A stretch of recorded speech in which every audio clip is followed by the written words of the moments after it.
da liderança. Quem pode ser líder de um grupo familiar? A gente tem conduzido nesses 15 minutos finais em pequenos treinamentos e que Deus possa nos abençoar, mesmo em poucos como somos aqui, né, mas estamos aí gravando, estaremos divulgando e tirando as dúvidas, né, dos irmãos. Então, primeiramente, né, quem deve ser um líder? Todo grupo familiar tem que ter um líder. Isso é imprescindível. Para existir um grupo, tem que ter uma casa e tem que ter um líder. Precisa ter mais pessoas? Não. A princípio, precisa ter a casa e um líder. Né, uma pessoa levantada por Deus. E quais habilidades são necessárias para liderar? E aí a própria palavra de Deus, ela responde. Abram aí Marcos 12, 30.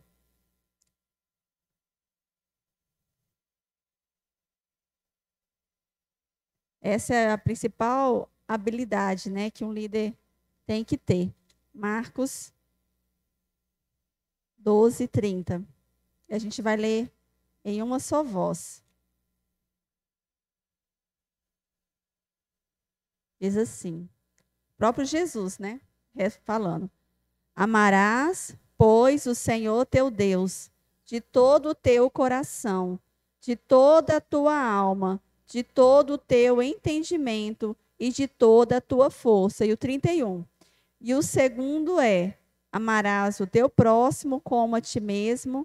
Não há outro mandamento maior do que estes.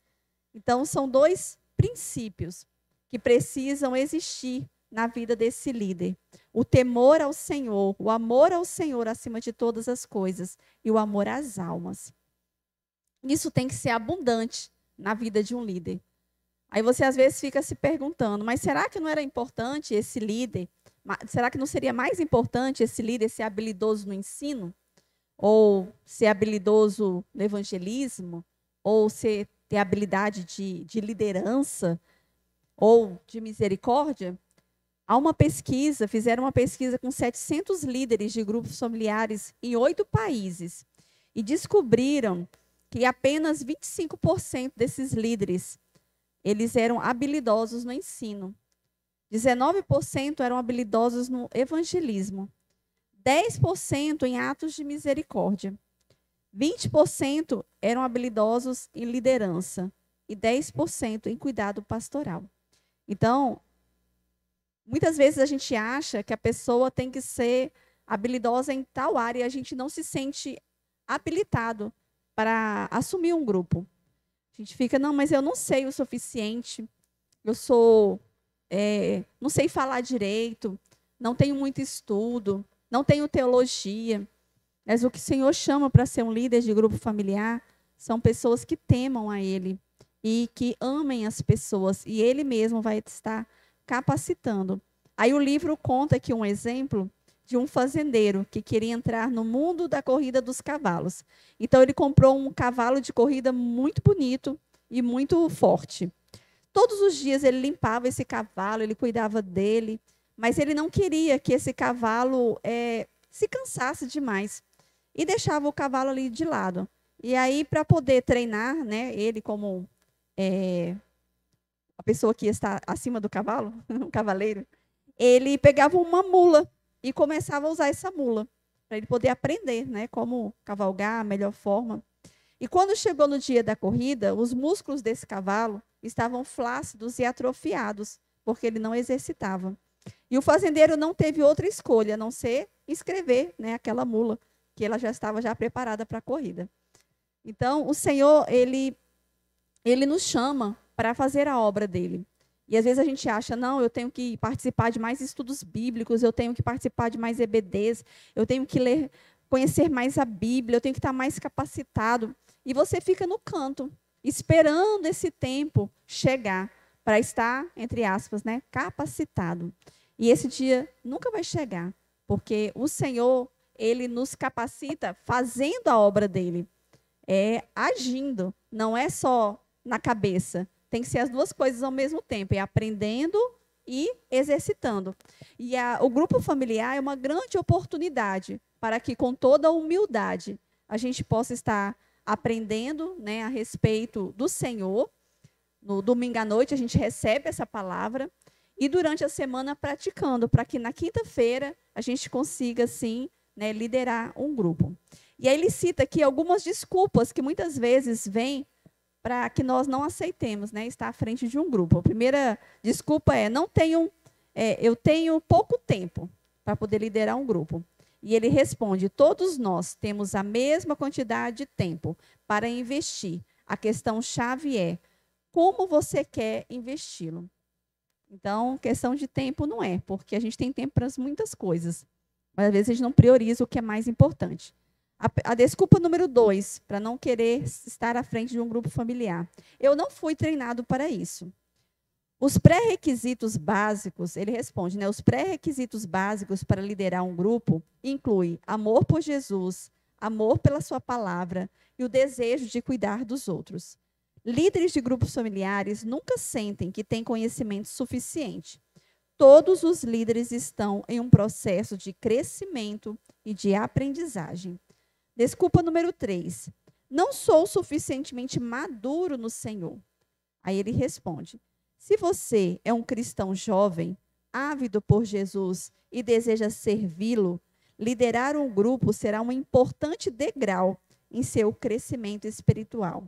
É porque quando a gente cuida de alguém, isso nos desperta a buscar ainda mais o conhecimento, né? Todas as vezes que a gente cuida de uma pessoa e ela está enfrentando, de repente está enfrentando um problema no casamento, a gente começa a ler a respeito daquele assunto, né? Ou então ela é de uma outra religião, ela está confusa, e a gente procura, né, ler a respeito, buscar conhecimento na palavra, em livros, né, estudos que falam a respeito daquele assunto, e você automaticamente você vai crescendo.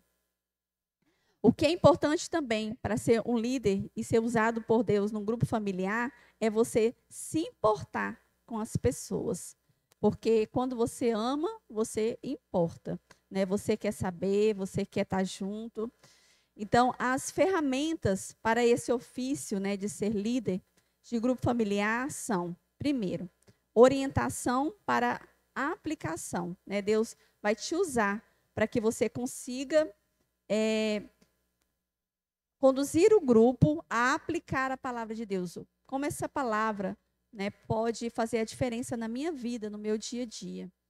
Também um líder de grupo familiar, ele vai procurar fazer perguntas relacionadas com o que foi pregado, relacionadas com a palavra, né? E vai ter ouvidos prontos para ouvir e se importar em amor. Às vezes a gente está num grupo familiar e a gente percebe que a pessoa está com um olhar triste, está abatida, às vezes o corpo mesmo, né, está ali mostrando para a gente que alguma coisa está errada.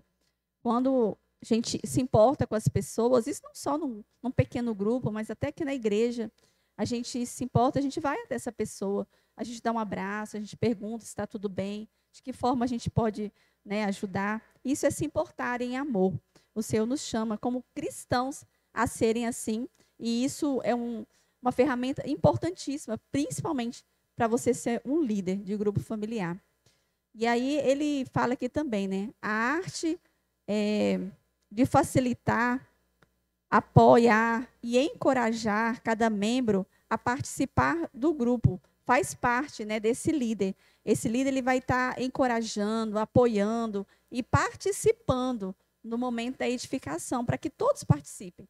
E também no decorrer do grupo, né? Às vezes não quebra gelo, a pessoa é um convidado, está ali, não vou, né, não vou falar, e eu líder, não, você fala, pode participar com a gente, é um momento importante. Então, um líder de grupo familiar, ele se recusa a ter a palavra somente para ele, né? Ele vai estimular que os outros também possam participar. Ele também se preocupa em capacitar todos que estão ali. De que forma? Dando desafios, né? Olha, você vai ficar responsável na próxima semana para isso, você para aquilo, né? Dessa forma, você vai estar capacitando todos do grupo. Aqui diz também que um líder de grupo familiar necessita de supervisão. E isso é algo que a gente tem tentado, né, fazer, eu e Marcelo, supervisionar os grupos. Depois da pandemia ficou mais difícil, mas dentro das nossas limitações, a gente tem dado assistência, né, a alguns grupos e estamos dispostos a ajudar nas necessidades de vocês. Mas é muito importante que todo líder também seja humilde e procure ajuda, né, abrindo o coração, dizendo o que está acontecendo. Líderes também de grupo familiar aprendem enquanto lideram. É a prática. É você ter coragem de aceitar o desafio, né, de ser um líder de grupo familiar e com muita oração e buscando na palavra de Deus direção, você está ali à frente, né, vendo os treinamentos, buscando conhecimento. E, por fim, as duas qualidades essenciais, como eu disse então, né, para um líder, para você ser um líder de grupo familiar, é o amor sincero por Deus e o amor sincero por outras palavras, ou por outras pessoas. Amor sincero por Deus e o amor sincero por outras pessoas.